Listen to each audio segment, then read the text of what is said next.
Welcome back again, rum lovers. It's me, Jamie of Ready Set Rum, and today we are concluding the episode on home aging.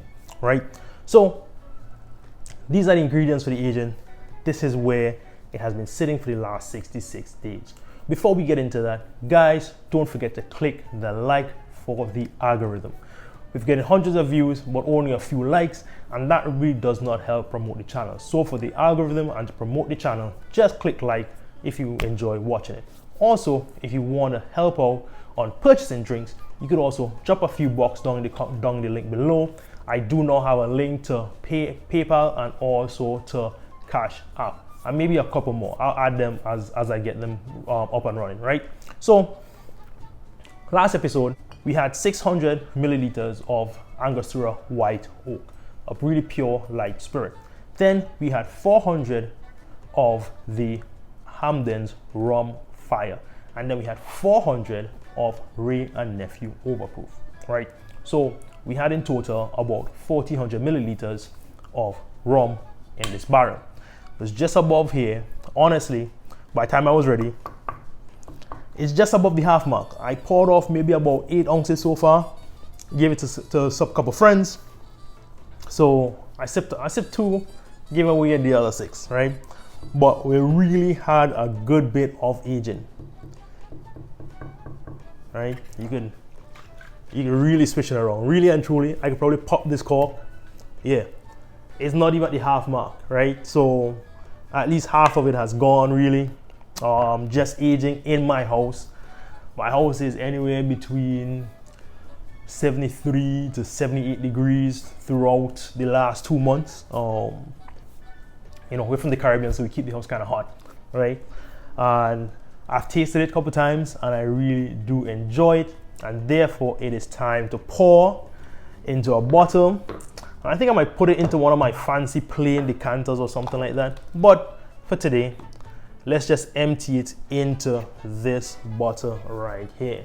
So first thing, you gotta pop the bung, because that keeps the seal, right? And then open it up. All right, so you can see that it's flowing right now. Might have to speed this up not to keep you guys here too long, but it is flowing. So again, 66 days of aging in this barrel. I didn't add any charcoal, I didn't add anything else, not charcoal, sorry, I didn't add any more oak chips or anything like that to get this color. So you see it's getting a pretty decent color on this rum. I wonder what kind of rum that this, in the coloration, this is really compared to. I'm gonna go grab something from the back. I'm gonna grab the 15 or the 8 or something and see which one it comes close to in getting that color. So that's, it's almost a full bottle I have here, which is pretty good. Wow, okay. So I'm pretty much close to the top, right? Let me lock this back. And since I do want to taste it, I'm gonna cork this one up, right? I got my own 15 here, right here. Let me pour some in here for my own tasting. I'll let you guys know how much I really like this one. All right, that's enough for that. All right, guys, so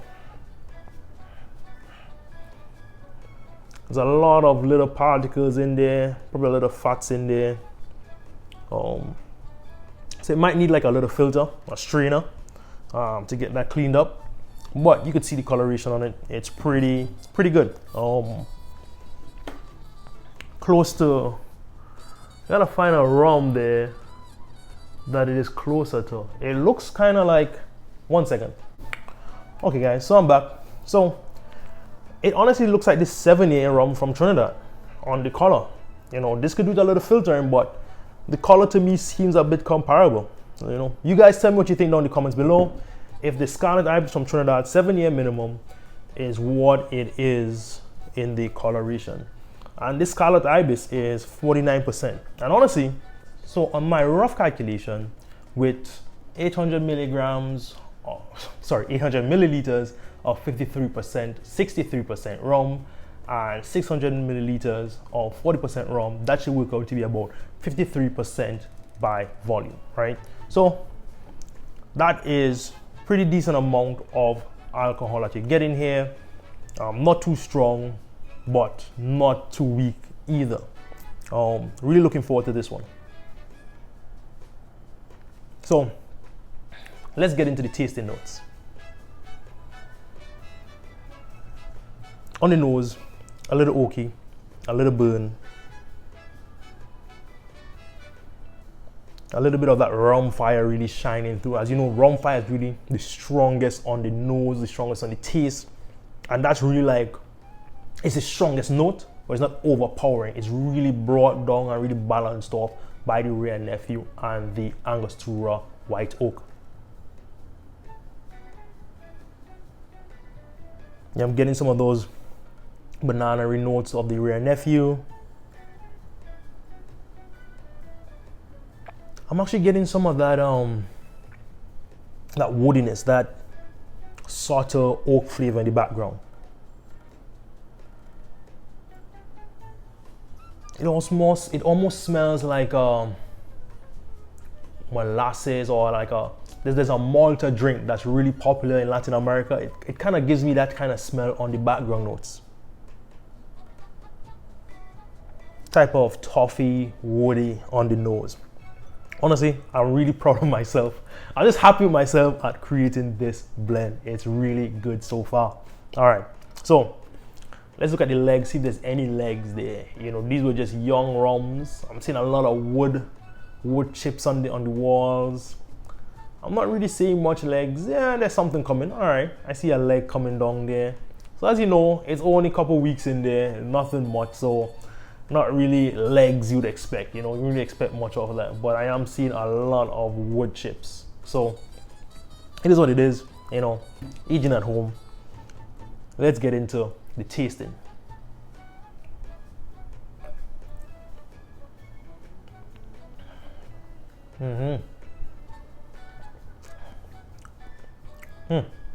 Wow, sweet fruit on the back palate. As I swallow it, just got sweet and rich.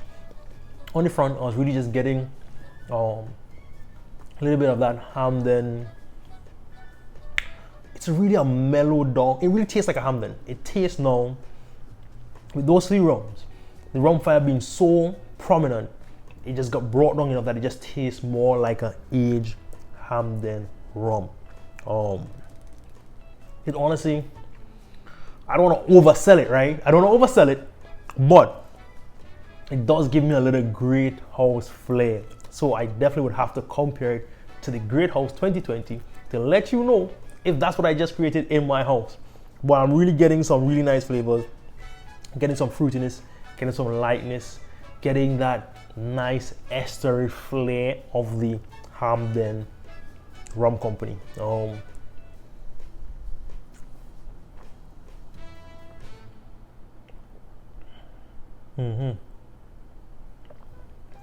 Dry. It is dry, but man, it's not that dry. You know, it's dry that there's no sugar in there, but it's not that dry. It's not sucking on my palate. There's some warming on my throat, going on to my chest. My 53%, you know, you could expect that, especially with the rums that I put in there. Wray Nephew and Rum Fire are not sippers, right? But I'm definitely enjoying this blend.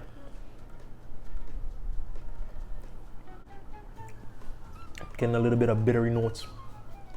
Kind of like a molassesy bitteriness. Burnt caramel. This is just a delicious rum. All right, I'm definitely gonna filter this out, and this is gonna be my pride and joy. I'm gonna do another barrel, definitely, knowing that this combination works so well. I'm gonna empty this now and get me another Angostura, get me another Rum Fire. I think I have one more there. I have Wray Nephew there, so definitely another barrel is going in immediately. Because in 66 days, this may be done by that time. All right, so It's a must buy, must try. You can buy it from me if you want. Sell for like $100. But definitely a delicious rum. Really nice and mellow. But as I said before, I really would have liked to compare it to the Hamden rums, the good quality Hamden rums. So I have here my Great House, right? Which is a great rum. And the rums in this one, I think it's 3 to 7 years. So it's a bit of a reach to compare the two, but I definitely want to just see what's going on there. Definitely the Great House is way darker.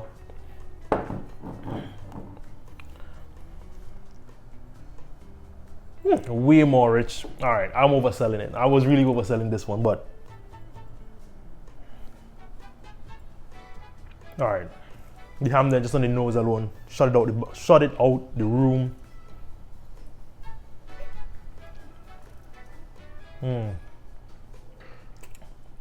Oh yeah. All right. Yeah. I'm overselling this one, but this is really.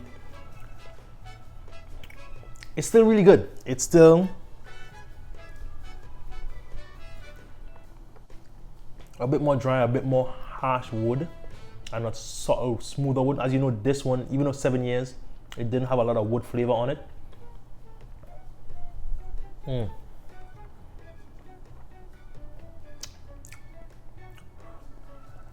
All right, definitely there are some similarities, but let me not exaggerate so much for you guys that it just doesn't make sense. This is definitely a way better rum than what I created. However, you do have some great notes, and just for using cheap $20 rums, you know, this is like the Angostura you can get for $20. Some places you may find for 15, but 90% of places I found it in the US, it is $20. Right, Wray Nephew is $20. And then the Rum Fire, some places you may get it for 20, most places 30, right? So definitely cheap rums, blended in a barrel. I would pay for something like this. Honestly, I would pay like, it's almost like a stolen, you know, like that quality. Lower proof, well, stolen I think is like 61%. This is like 53%. So a full bottle of stolen. So stolen is sold in the half sizes for the 375 milliliters for about $25. So if you full size that's like $50.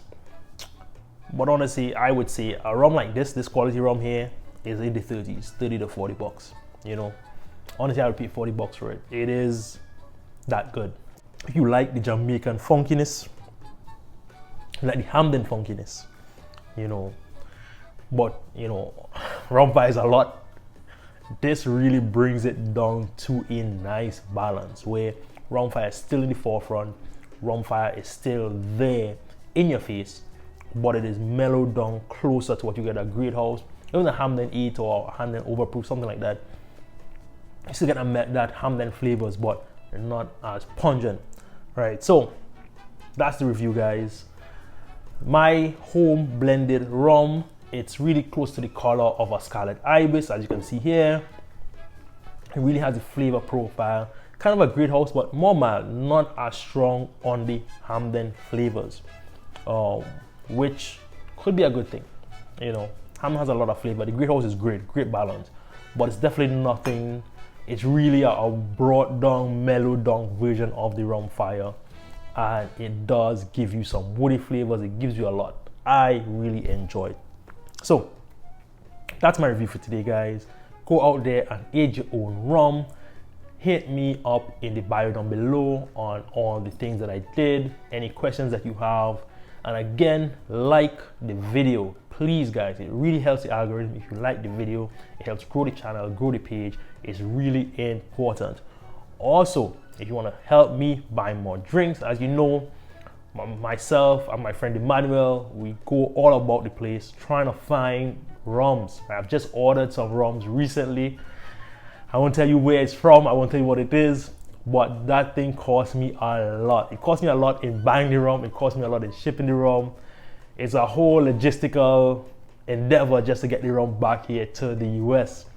So help us out by clicking in the link in the bio and basically chipping in a couple bucks just to help us in this endeavor of collecting these rums, tasting these rums, reviewing these rums. It will be greatly appreciated.